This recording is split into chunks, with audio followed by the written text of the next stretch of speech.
আসসালামু আলাইকুম, সবাইকে স্বাগতম।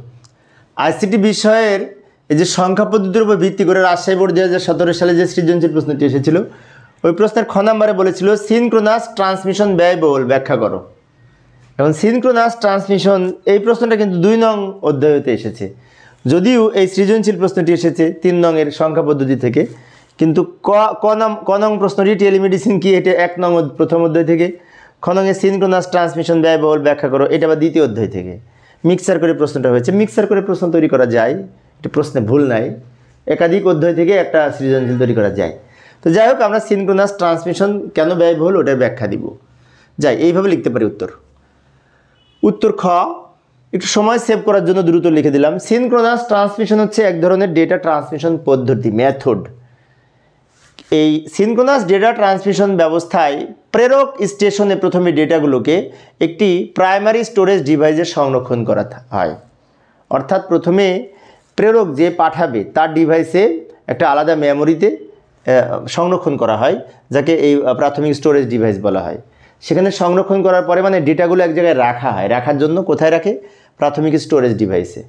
এবার রাখার পরে অতঃপর ওই ডেটাগুলোকে বা ক্যারেক্টার সমূহ মানে কি অক্ষরসমূহকে ব্লক আকারে ভাগ করে প্রতিবার একটি করে ব্লক ট্রান্সমিট করা হয়।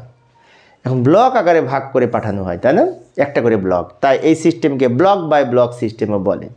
এখন কথা হচ্ছে কি যে এই যে ব্লকটা কি, ব্লক হচ্ছে সর্বনিম্ন 80 থেকে সর্বোচ্চ 132টা না কটা যেন ক্যারেক্টার মিলে বা অক্ষর মিলে একটা করে বান্ডেল তৈরি করা হয়, ব্লক তৈরি করা হয়, তারপর একটা করে ব্লক অন্য কম্পিউটারে পাঠানো হয়।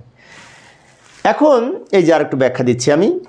প্রতিটি ব্লকে 80 থেকে 132টি ক্যারেক্টার থাকে এবং প্রতিটি ব্লক ডেটার শুরুতে 2 বাইটের একটি হেডার এবং শেষে 2 বাইটের একটি টেলার ইনফরমেশন সিগন্যাল থাকে। এই যে আমি একটা ছবি সহ দেখাচ্ছি। বলছে এই মনে করো টোটালটা একটা ব্লক, এই ব্লকটা এই কম্পিউটার থেকে ওই কম্পিউটারে পাঠানো হবে, যেখানে কমপক্ষে 80 সর্বোচ্চ 120টা পর্যন্ত অক্ষর থাকবে। এখন এই ব্লকটা যখন পাঠাবে তখন এই প্রথম অংশকে হেডার বলে, শেষের অংশকে টেলার বলে। তো হেডারে 2 বাইট বা 16 বিট অতিরিক্ত যুক্ত করা হয়, যাকে বলা হয় হেডার। আবার টেলারে 2 বাইট বা 16 বিট অতিরিক্ত যুক্ত করা হয়, যাকে বলা হয় টেলার। সেজন্য এখানে বলেছে যে শুরুতে 2 বাইটের একটি হেডার এবং শেষে 2 বাইটের একটি টেলার ইনফরমেশন থাকে এই সিনক্রোনাস ডেটা ট্রান্সমিশনে। এখন যেহেতু হেডার টেলারের জন্য অতিরিক্ত মেমোরির প্রয়োজন হবে এবং এই যে প্রাইমারি স্টোরেজ ডিভাইসের দরকার হচ্ছে, তাই অতিরিক্ত মেমোরির প্রয়োজন হচ্ছে, সেই জন্য বলা হয় এক্ষেত্রে যেহেতু প্রাইমারি স্টোরেজ ডিভাইসের প্রয়োজন হয়, তাই বলা হয়েছে সিনক্রোনাস ট্রান্সমিশন ব্যয়বহুল। যেমন আমরা এসিনক্রোনাসের ক্ষেত্রে লক্ষ্য করলে দেখতে পাই, এসিনক্রোনাস ডেটা ট্রান্সমিশন এর ক্ষেত্রে আমাদের এই প্রাইমারি স্টোরেজ ডিভাইসের প্রয়োজন হয় না, কিন্তু সিনক্রোনাস ডেটা ট্রান্সমিশনের ক্ষেত্রে প্রাথমিক স্টোরেজ ডিভাইসের প্রয়োজন হয়, তাই এটি ব্যয়বহুল। এইভাবে আমরা খ নম্বরের ব্যাখ্যা দিতে পারি। যদি 2 নম্বর অধ্যায় থেকে এসেছে, দ্বিতীয় অধ্যায় থেকে, সমস্যা নাই, আমরা মনে রাখবো। এই সিনক্রোনাস ডেটা ট্রান্সমিশন সম্পর্কে আরও আমার 2 নম্বর অধ্যায়ের ক্লাস আছে, প্লেলিস্ট দেখে নিতে পারো তোমরা।